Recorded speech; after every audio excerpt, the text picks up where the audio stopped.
An economy is a collection of production and consumption processes that are all working towards solving the central economic problem. The problem is that we only have access to a finite amount of resources, but the potential for human consumption of goods and services is pretty much limitless. This is the foundation of economics. Every study, every paper, every theory, economic policy or experiment is ultimately an attempt to find a solution to a problem that by its very nature has no solution.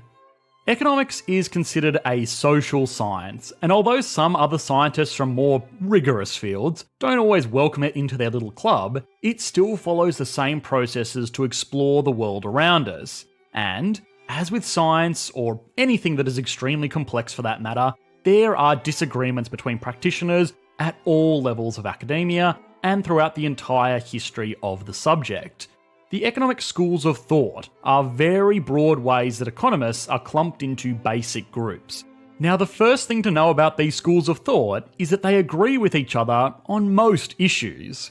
In the same way that two physicists will obviously agree with one another that an object at rest will remain at rest, but might disagree about string theory, two economists will obviously agree that there are opportunity costs for every unit of production, but they might disagree on long-term implications of consumption taxes. But the reason you are so much more likely to hear about disagreements in economics rather than physics are threefold. 1.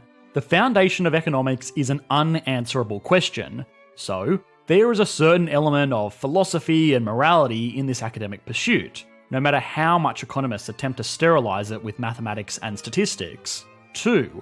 Economies are really hard to experiment on. If there is some radical new theory about effective taxation, the only real way to see if it will work is to get that tax law passed in a country and study the results. If the experiment doesn't work, then, you just destroyed a nation. This difficulty in testing also means that a lot of fringe ideas are hard to disprove in the same way that they would be in a chemistry lab. And 3. Economics is something that we all feel day in and day out. The economy impacts our financial situations, our governments, retirements, environments, crime rates, and basically anything else that is going to make news headlines. As with anything that people are invested in, they form opinions about it. And those opinions are held by everyone from Nobel laureate career economists to that crazy guy advocating for a seed-based economy. If this contention wasn't enough, there is one other issue that makes these schools of thought difficult to deal with. And that is that there is no strong borders between them. There are plenty of economists that agree with some principles of one school of thought and disagree wildly with some other areas, which is actually a great thing. No researcher in any field should feel aligned to a certain way of thinking. But for now, to try and make sense of this wild world, we're going to look at three major schools: classical, Austrian, and Keynesian.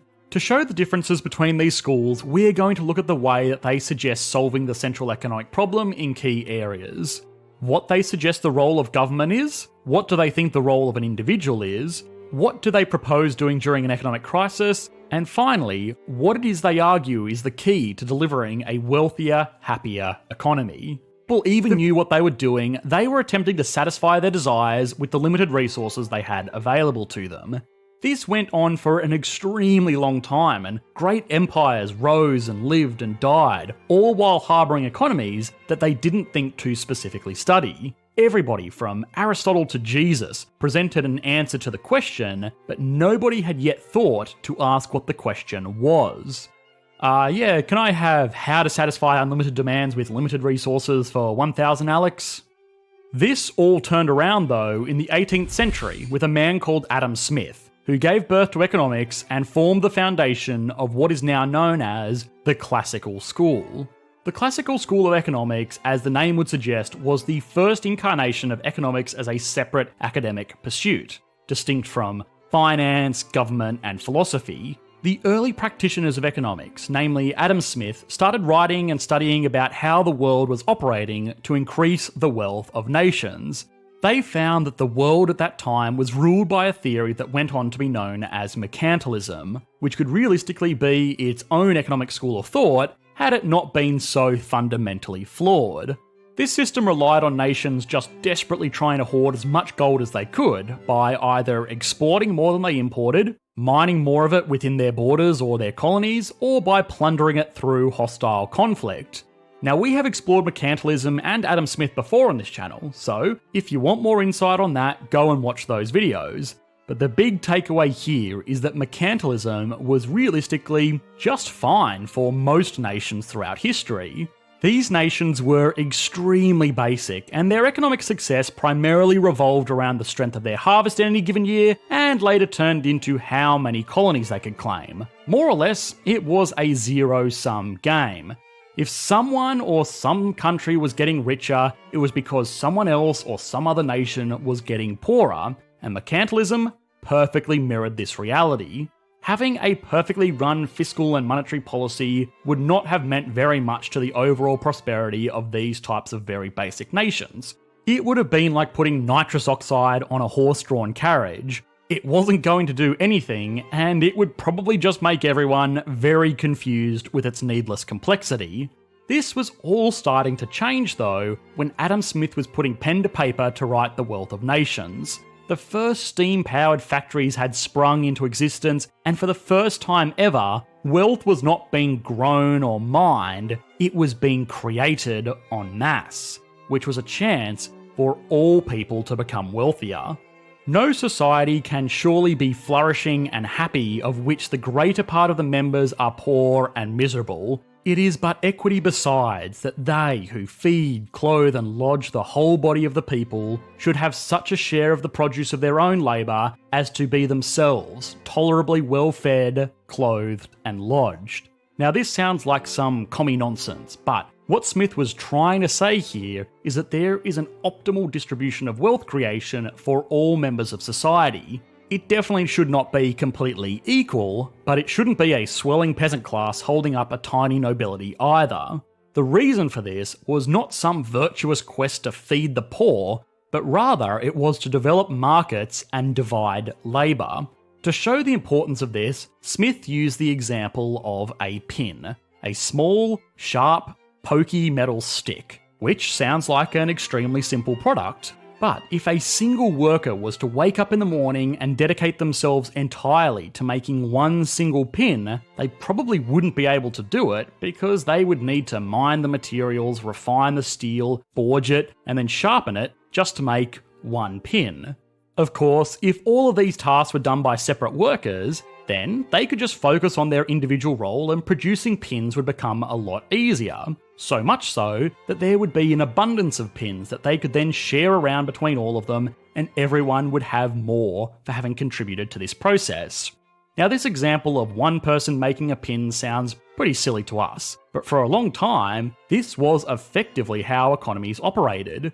Feudal villages would produce pretty much everything they needed, and even individual households would be more or less self-sufficient. The reason why people did this is they didn't have any real alternative. Village markets were basic at best, and most peasant workers didn't even receive an income as you or I might know it today. But by moving into factories and earning a cash wage, individuals now had the ability to make purchases, which gave the entire economy the ability to specialise. Immanuel Kant, a legendary philosopher of all people, may have said it best in his 1785 book, The Groundwork of Metaphysics and Morals, where he quoted that all crafts, trades and arts have profited from the division of labour, for when each worker sticks to one particular kind of work that needs to be handled differently from all others, he can do it better and more easily than one person who does everything. Where work is not thus differentiated and divided, where everyone is a jack of all trades, the crafts remain at an utterly primitive level. So, with this new understanding of how to build a better world, these were the prescriptions of these early philosophers and financiers turned economists. Markets should be free, because the more that people are allowed to trade freely with one another, the more they can specialise and count on others to specialise to deliver all of the goods that they may need. Nations should also do the same thing. Stop trying to hoard all the gold and instead take note of who does what well. Once this is known, trade amongst other nations to increase overall wealth. Production is the most important part of an economy, and great efforts should be made to making this more efficient so that more wealth can be created from turning raw materials into complex products. Government intervention into free markets should be limited exclusively to making sure that contracts are upheld and fraud is not allowed to take place, and of individuals. Classical economics assumes that everybody buying and selling and working is a perfectly rational individual and will always make the most logical decision possible to forward their own selfish interests. More or less, classical economics argues that we can all work together to make the world a better place by being extremely selfish. I guess Gordon Gekko was probably a classical economist. Now, these theories worked very well, and when applied to the age of industries, they were the guiding force behind the development of jobs, companies, and markets as we know them today. But these ideas weren't perfect. And now that the foundation was set, the great thinkers from around the world got stuck in on how to improve it.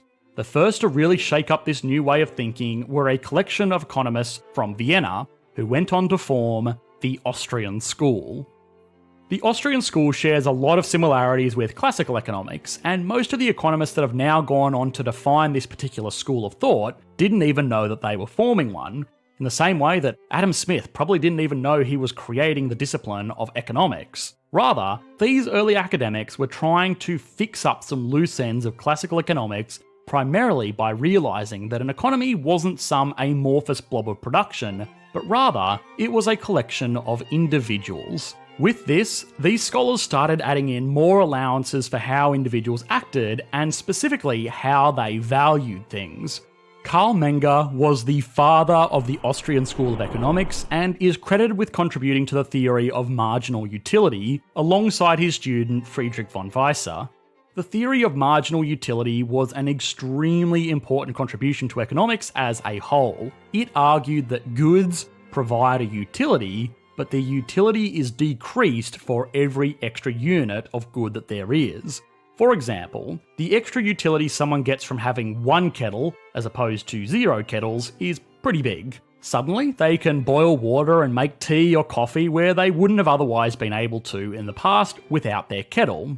Going from 1 kettle to 2 kettles also has some benefits. You can now boil more water at any given time, and if one breaks down, you have a spare there ready to go for redundancy-ready tea and coffee making duties. But 3 kettles, 4 kettles, 20 kettles, there is only so much tea and coffee a household really needs, and eventually, these items start taking up so much space that people want less of them, meaning that at extreme levels, an item can have a negative marginal utility value to a consumer. This ran contrary to the classical school of economics, which simply advocated for making as much stuff as possible, and then letting the free market decide where that stuff went. Now again, this might sound obvious to us now, but you have to remember 2 important things. The first was that this theory made huge contributions towards solving the central economic problem. Sure, they still had unlimited desires and only limited resources in which to fulfill those desires, but they added the asterisk that actually, some specific desires can be oversatisfied, so an economy must avoid these at all costs where there is more left over to satisfy other desires that haven't yet been met. The second was that this was the first inkling of an economic theory adapting to a world of genuine sustained growth. Before the 1800s, the idea that anybody could have too much of something was pretty bizarre, but with factories all across Europe working day and night to produce all manner of everything, the decision that everybody was making was starting to shift from, can I afford this, to, would I rather have this or that? This deeper understanding in a world that was becoming more and more plentiful eventually culminated in the subjective theory of value. This theory argues that an item is not worth the sum of the materials and labour that go into making it, but rather it is a function of how important it is. For example, a worker could spend their entire life digging the deepest hole in the ground the world has ever seen, but that hole is going to have less actual value than one that is dug 3 feet deep and hit a solid gold nugget. Or, as it relates to industry, a factory could build a car out of titanium, And sure, it would probably be a better car than one made out of steel, but it would take 10 times the man hours and 10 times the cost of materials to make that same car, and it might only be 20% lighter and stronger. Now, since people are not going to pay $300,000 for a titanium edition Toyota Camry, these types of subjectively inferior goods don't get made. Who is it that decides that these goods don't get made? Rational consumers. So suddenly, the Austrian School of Economics added a second role for the free market. Not only was it a medium of exchange that let people specialise and produce more, it also decided what it is that would be produced and what it is that would not. Suddenly, the most important thing in the world was not how much you could manufacture, but how carefully you could decide what to manufacture. Consumers were no longer units of labour. No. Consumers were now king. Austrian economics is today seen by most conventional economists as a very fringe ideology for a few reasons. The first real reason is because, as we will see soon, consumers can be really dumb and irrational. It's no good to just give them free rein and hope for the best. And secondly, it is very controversial because it relies very heavily on conjecture rather than rigorous mathematics or statistics. This makes a lot of their theories non-falsifiable, which in plain English means impossible to prove wrong, which sounds great, but in reality it just means that because there are no rigorous models drawn or prescriptions set, it's very hard to say that this outcome here proves something contrary to your theory. Now, because economics is a science, it is extremely important that all theories have a robust framework for being tested. You write a hypothesis, you conduct an experiment, measure the results, and then record them. If you can't do that, then it's not science. For this reason, people like Paul Krugman have noted that Austrian economics is more a branch of philosophy rather than economics. Ouch. Outside of academics, the Austrian school remains really popular in part because of its simple, logical nature, and in part because it tends to support free market principles, in part because it just does away with a lot of the modelling and mathematics that can make economics boring, and in part because it contributed a lot to our modern understanding of how the world works. Just because modern academic economists snob this school and its pundits does not mean that its contributions were any less important. Today, things like marginal utility, consumer choice, and opportunity cost are the first things that students will learn in their introductory economics classes. But there are still ways to improve upon this and turn these understandings and insights into a workable framework for how to run a nation, outside of let people do what they do, which is where John Maynard Keynes came in. If a regular person has heard of any economist, it would be Keynes. He is touted as the most influential economist of the 20th century and has today defined the way that almost all governments around the world manage their economic affairs. His contributions were plentiful and too extensive to explore in a single video, but one theory that was of particular importance during his lifetime was the introduction of counter-cyclical fiscal policy. Since the rollout of classical economics and the wealth of nations, economies have become many times more complex. Factories, markets, advanced financial systems, consumer debt, public corporations were all now commonplace, and the ebbs and flows of national prosperity were no longer determined by the harvest, but rather by the business cycle.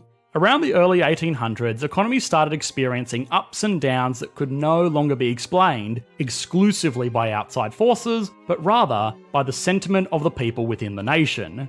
Since consumers were now the centre of modern economies, their feelings impacted the economy as much, if not more so, than real forces like natural disasters, wars, or plagues. This again shows that this school of economic thought was the product of its time. Keynes started writing his most widely recognised work, The General Theory of Employment, Interest and Money, during the Great Depression. Now, these types of ups and downs could be very unsettling and could impact the health of an economy in the long term. For example, who would want to invest in a company if they knew a devastating recession was going to come about every 10 years, which would probably send that business bankrupt? Well, nobody. But businesses need funding to continue to grow and contribute to the economy. The solution was to try and smooth out the business cycle by artificially influencing the spending of consumers. Nations would do this through fiscal policy, which called for taxing people more and spending less government money during economic booms, and then taxing less and spending more during an economic downturn. Higher taxation effectively forces people into having less money, which means they can't go quite as crazy with their spending and taking on of debt, making the good times not quite as crazy, conspicuous, and Gatsby-esque. On the flip side, when that tax is lowered and the government starts spending lots and lots of money, well, suddenly you have a whole lot of extra money in your pocket that you can go out and spend to make the economy not as terrible during a recession. Keynes's plan was not to completely remove the business cycle, but to make it go from looking like this to like this. The benefits of doing this are kind of hard to see. Sure, the bad times are not as bad, but the good times are not as good. So what gives? Well, the argument is that by making both of these less severe, the economy was more consistent and people could plan for long-term growth rather than just surviving the next catastrophic downturn. The Austrian school hated this idea because it was tampering with the free market, which would limit efficiency. These disagreements often saw Keynes at odds with his Austrian contemporary Friedrich Hayek, culminating in some fantastic debates and cringe-inducing rap battles, which you should definitely go and watch after this. Now, you can see Keynesian economics in practice pretty much everywhere today. In response to the economic fallout of the coronavirus, governments around the world have dropped their taxes and rolled out massive government stimulus packages, all in an attempt to make the downturn a little less severe. The one critique that most modern economists give this practice is that governments are very quick to roll out Keynesian fiscal stimulus during a downturn, but normally forget about higher taxation and lowered spending during the good times. Economics is a very diverse study that is founded on an unanswerable question. By its very nature, it is going to cause some disagreements, conflicting ideologies, yes, even some controversy. Now, this is not that much different from any other scientific pursuit. If you ask any group of scientists about a new theory in their respective fields, they are all going to have very different opinions on it. It's just that the opinions of economists garner a lot more attention because in many ways it is us who is being experimented on. These three schools of economic thought, classical, Austrian, and Keynesian, agree on far more than they disagree on, but as with any competing ideologies, they are defined by their differences. Now, so far as we have seen, these have been more of an evolution on one another rather than a revolution. Now, revolution segues us nicely into the next video in this series, Marxism versus laissez-faire capitalism. But for now at least, remember that amongst all of these disagreements, economists are still working towards a common goal, solving the central economic problem. They agree on far more than they disagree on, and one thing that everybody can agree on is the importance of investing in your future. That's because there are few things in life that are scarier than reaching retirement and having to worry about having enough. Making matters worse, getting started with investing can be intimidating due to arcane words like ETFs, TDFs, smart beta, passive and active management, value versus growth, volatility, and momentum strategies, to list just a few. Fortunately, you have a friend in the investment business.